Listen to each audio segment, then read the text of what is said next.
আসসালামু আলাইকুম। আজকে আমি নিয়ে আসলাম আপনাদের জন্য বড় মাছও হাতে মেখে রান্না করা যায়। আপনারা কে কে এভাবে খেয়েছেন বা খান আমি তো জানি না। ঠিক আছে, আজকের মাছ রান্নাটা দেখে নিন, খুবই মজার একটি রান্না। রান্না করতে করতে একটা কথা বলি, অনেকেই বলবে যে এভাবে আবার মাছ রান্না করে নাকি, এগুলো খায় নাকি কেউ। অনেক আপুরাই আছেন এভাবে খাইতে আর কি পছন্দ করেন, ভাইয়ারাও খান এভাবে।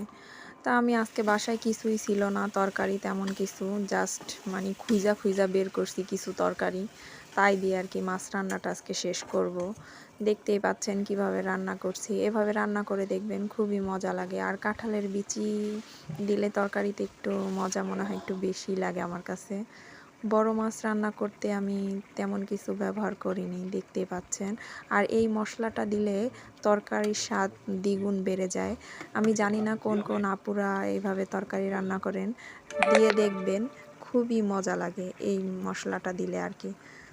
তাই যাই হোক, আমার রান্না কিন্তু শেষ পর্যায়ে চলে আসছে।